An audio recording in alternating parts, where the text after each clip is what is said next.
48 hours. That's how long the CIA had before the bomb went off in downtown Los Angeles. The terrorist knew the location, but wouldn't talk. 6 experienced male agents had failed. Now they were sending in Agent Lisa Chen, the woman everyone said was too soft for interrogation work. What the terrorist didn't know was that Lisa had studied his psychology for years, and what her colleagues didn't know was that she was about to rewrite the manual on how to break the unbreakable. The fluorescent lights hummed overhead in the CIA's Los Angeles field office as Agent Lisa Chen reviewed the terrorist's file for the 7th time. At 5 feet 2 inches with a slight build and soft-spoken demeanor, she looked more like a university professor than someone who specialized in breaking the minds of the world's most dangerous criminals. Ahmad Hassan had been in custody for 6 days. The 35-year-old chemical engineer from Syria had been captured trying to enter the United States with detailed blueprints of Los Angeles's downtown financial district. Intelligence suggested he was part of a cell planning to detonate a truck bomb during morning rush hour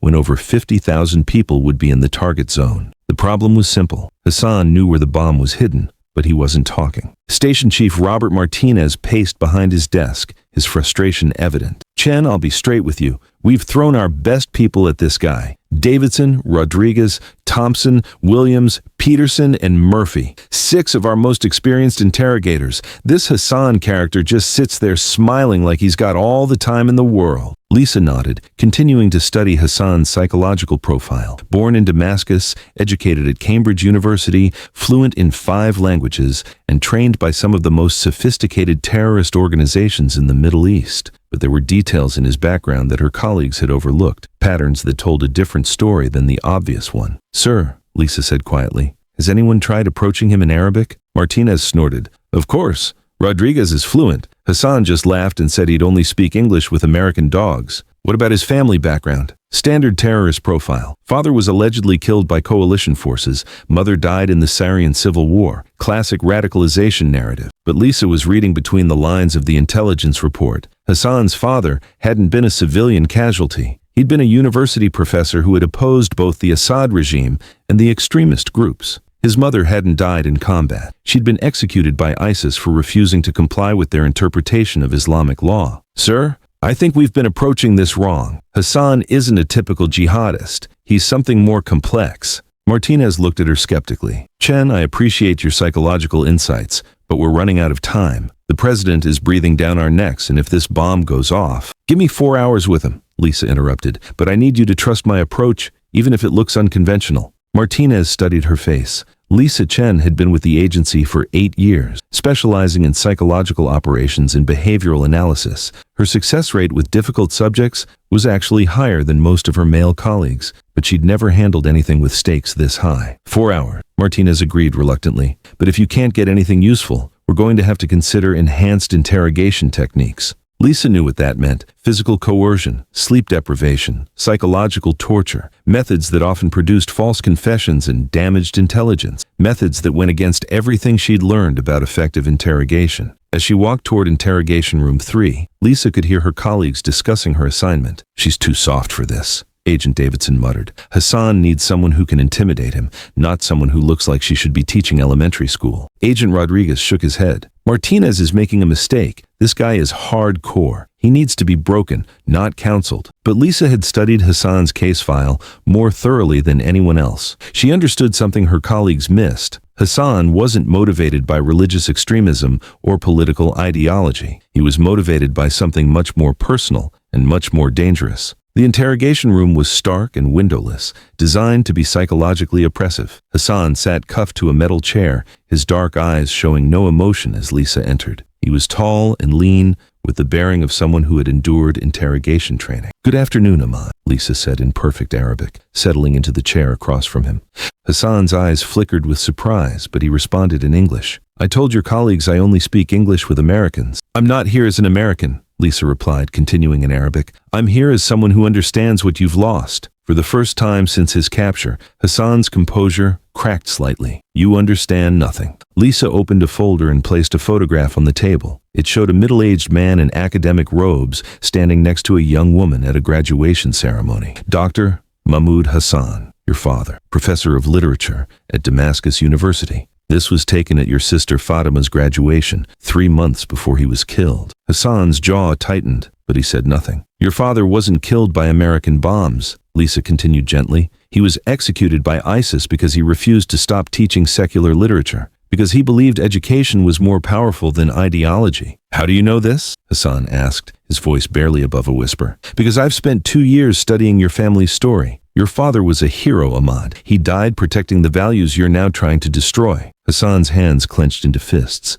You know nothing about my father. Lisa placed another photograph on the table. This one showed a woman in a hospital uniform. Amira Hassan, your mother. She wasn't killed in random violence. She was murdered by the same people who killed your father because she refused to stop treating Christian patients in her clinic. The room fell silent except for the hum of the air conditioning. Hassan stared at the photographs, his breathing becoming more labored. Your parents died fighting extremism, Lisa said softly, and now you're honoring their memory by becoming exactly what they died opposing? You don't understand, Hassan said, his voice cracking. They took everything from me, my family, my home, my future. Who took everything from you, Ahmad? Because it wasn't the Americans. For the first time, Hassan looked directly into Lisa's eyes. She could see the pain there, the confusion, the anger that had been misdirected for so long. Tell me about Khalil, Lisa said, placing a third photograph on the table. This photo showed Hassan with a slightly older man, both smiling at what appeared to be a university function. Hassan's reaction was immediate and visceral. His whole body tensed and his eyes filled with rage. Where did you get this? Khalil al-Rashid was your handler, wasn't he? The man who recruited you after your parents died. The man who convinced you that Americans were responsible for your loss. Hassan was breathing heavily now, his composure completely gone. But Khalil lied to you, didn't he, Ahmad? Because Khalil was working for the same organization that killed your parents. The silence stretched for nearly a minute. When Hassan finally spoke, his voice was barely audible. How do you know about Khalil? Lisa leaned forward slightly. Because we've been tracking him for 3 years. Khalil al-Rashid is a recruiter for the Islamic State, the same group that executed your father and mother. He specializes in finding young people who have lost family members and convincing them to target Western interests. Hassan's face went completely white. That's impossible, Khalil said. What did Khalil say, Ahmad? He said the Americans were responsible. He showed me intelligence reports, satellite photos of the bombing that killed my father. Fake intelligence, Ahmad. Khalil is very good at creating false evidence. We've seen his work before. Lisa opened her laptop and showed Hassan a series of documents, intercepted communications, financial records, surveillance photos, all showing Khalil's connections to ISIS leadership. This is your handler's real identity. He's been using you, just like he used 17 other young people who lost family members to terrorism. You're not a holy warrior, Ahmad. You're a victim who's been weaponized by the same people who destroyed your family. Hassan stared at the screen, his whole worldview crumbling. This can't be true. It's true, Ahmad. And now you have a choice. You can let Khalil's deception turn you into the monster that killed your parents, or you can honor their memory by stopping this attack. The interrogation room was completely silent. Hassan's breathing was the only sound, rapid and shallow as he processed the revelation. The bomb, Lisa said gently. Where is it, Ahmad? Hassan closed his eyes, tears streaming down his face. When he opened them again, the hardness was gone, replaced by the broken expression of someone who had realized he'd been fighting for the wrong side. Parking garage, he whispered, under the Wilshire Grand Tower, level B-3, southwest corner. Blue panel van, license plate 8, Charlie Delta 7921. Lisa immediately activated her earpiece. Control, this is Chen. I have the location. Wilshire Grand Tower, parking level B-3, southwest corner. Blue panel van, license 8-CD-7921. Within seconds, she could hear Martinez coordinating with the bomb squad and LAPD. The race was on to find and disarm the device before it could detonate. But Lisa's work wasn't finished. She turned back to Hassan, who was sobbing quietly. Ahmad, I need you to help us find Khalil and the rest of your cell. Hassan looked up at her, his eyes red with tears and rage. He destroyed my life. He made me betray everything my parents believed in. Then help us stop him from doing it to anyone else. Over the next 2 hours, Hassan provided detailed information about his handler's network, safe houses, communication methods, and planned targets. His intelligence would lead to the dismantling of an entire terrorist cell and the prevention of 3 additional attacks. At 6:47 p.m., Lisa received confirmation that the bomb had been found and successfully disarmed. 50,000 people would go home to their families that night, unaware of how close they had come to disaster. As Lisa prepared to leave the interrogation room, Hassan called out to her, Agent Chen, why did you do this? Why did you show me the truth instead of just trying to break me? Lisa paused at the door. Because breaking people is easy, Ahmad. Understanding them is harder, but it's also more effective. And because your parents died fighting for truth, I thought you deserved to know what that truth actually was. In the debriefing room, Lisa faced a room full of senior agents and administrators. Martinez stood at the front, his expression unreadable. Agent Chen, he began, in 8 years of counterterrorism work, I've never seen anything quite like what happened in that room today. The assembled agents waited for his verdict. 6 experienced interrogators tried to break Hassan using traditional methods.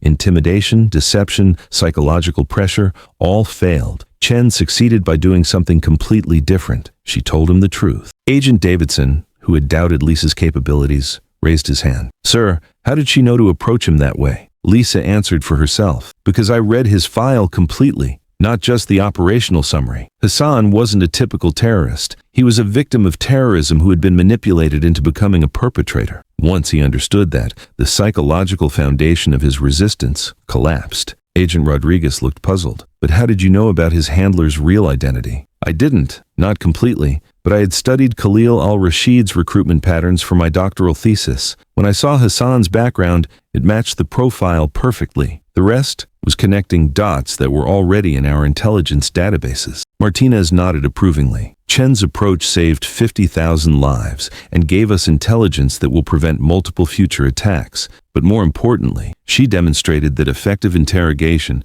isn't about overpowering a subject's will. It's about understanding their psychology and finding the truth that will set them free. After the debriefing, as agents filed out discussing the day's events, Agent Davidson approached Lisa. Ma'am, I owe you an apology. When I said you were too soft for this work, I was wrong. What you did today, that wasn't softness. That was something much more powerful. Lisa smiled. Thank you, but I wasn't being soft. I was being precise. Sometimes the most effective weapon against extremism isn't force. It's truth. 3 months later, Ahmed Hassan was transferred to a minimum security facility where he began working with federal prosecutors to dismantle terrorist networks. The intelligence he provided led to the arrest of Khalil al-Rashid and 14 other operatives. Lisa was promoted to senior supervisory agent and began developing new interrogation protocols based on psychological analysis rather than coercion. Her methods would be adopted by intelligence agencies worldwide and credited with preventing dozens of terrorist attacks. But perhaps the most meaningful recognition came in a letter Hassan sent to Lisa from federal prison. Agent Chen, my parents taught me that the truth is the most powerful weapon against darkness. I forgot that lesson for a long time, but you helped me remember it. Thank you for showing me that honor isn't about who you fight for, but about whether you're fighting for what's right. The woman they said was too soft for interrogation work had proven that sometimes the most effective approach isn't the hardest one. Sometimes the greatest strength comes from understanding, not overpowering. And sometimes the person others underestimate is exactly the person who can see solutions that force and intimidation never could. Lisa Chen had saved 50,000 lives not by breaking a terrorist, but by helping a broken man find his way back to the truth.